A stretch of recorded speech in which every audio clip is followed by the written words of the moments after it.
One of the biggest problems that can affect us as graphic designers and any project that we work on is when we don't have any inspiration for that particular design project, no matter how much research we make.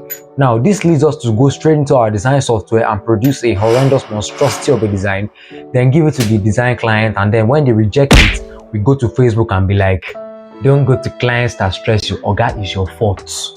It's your fault. So if you want to avoid all sorts occurrences like that, that's where my 5 inspiration sources for graphic designers come in, and trust me, they are not what you think. Now, when you think of design inspiration, the first thing that comes to your mind is probably not Instagram, because Instagram might seem like an unusual place for graphic designers to get inspirations for their project, but trust me, it's a lot much more useful than just snapping photos and posting. Now, Instagram is filled with a lot of graphic designers who post either their clients' work or their practice work or both. For example, me. And then other designers like me see this as an opportunity to swipe their designs and use them as inspirations for our designs, or keep them in mood boards via the save button on Instagram. Now, there are a bunch of other businesses, unique businesses on Instagram that hire professional graphic designers to make their social media posts or videos or whatever, and then they post it on their Instagram page as expected. Now, this is also great for us because we can also use those pages as inspiration for certain use cases in different niches. For example, a cryptocurrency business can hire a professional graphic designer to make a flyer for them, or a series of flyers for them. Let me drop this.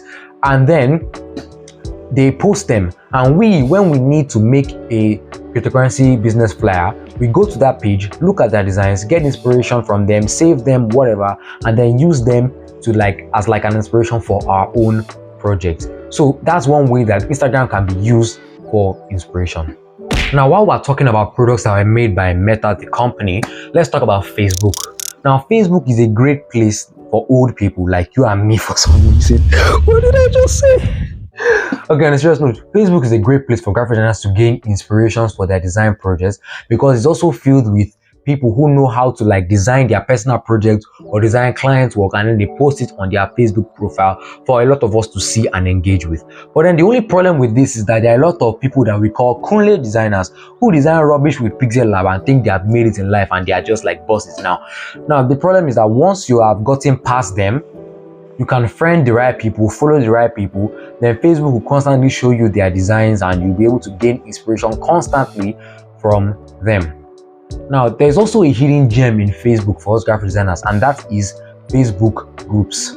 Now, in these groups, you'll be greeted with designs, inspirations, violence, shege, and prize-winning contests, all of which will provide you with inspirations for any and all of your future projects. So if you be sleeping on Facebook, continue. Just continue. Now, while we're on the topic of violence, be sure to join my violence community by smashing that like button and subscribing to the channel and turning on all notifications so you never miss a new upload whenever I upload a video. Otherwise, Twitter, which is our next inspiration source, will skin you alive.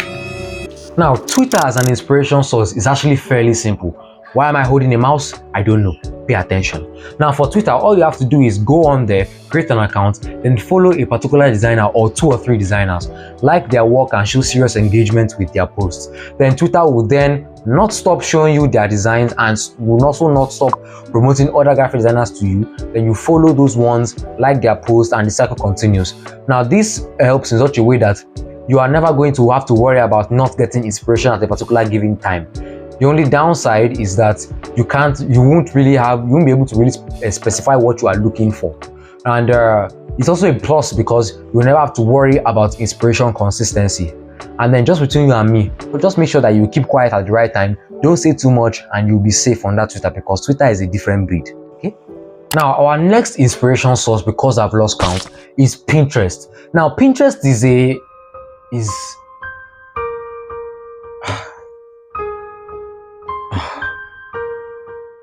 well, I beg, it's just Instagram. Pinterest is Instagram. Calm down. It's basically the same as Instagram, because all you need to do is that you need to, and Twitter safe, because all you need to do is that you need to go on there, search for designs, like the designs, and go away. When you come back, you are just going to keep seeing the designs made by Nigerians on your home page. It's the same thing. So there's nothing really to say about it. So I beg, no vex. Thank you. Goodbye. Now, for our last inspiration source, what happens when you take Adobe, NGD, and Instagram, put them in a room and tell them to make a baby? Well, you get Behance. Now, Behance is an absolute beast of an inspiration source, and it's why I'm as good as I am today, because there's a lot to be taken from Behance. Now, basically, what happens is that when you create an account on Behance, you can then be greeted with a lot of random designs that might not really suit your taste, but then you can search for specific designs. For example, a flyer design. Then you can follow people who make specific flyer designs. Then they will appear on your feed along with other people that make those kinds of flyer designs as well. Now, this is not limited to flyer designs. You can find logo designs, business card designs, etc., etc. Then you can also publish your own work on Behance as well, like every other inspiration source on this video. It's just that it's easier to grow on Behance than on the rest. Don't even try going on Twitter, you go sweat. However, you can have all the inspiration in the world, but if you don't know the secrets as to why that design inspired you in the first place, you're going to design rubbish no matter what design software you use. Now, that's why I made this video you're seeing over here now.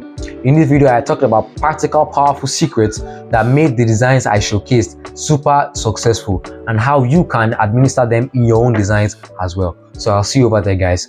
Bye.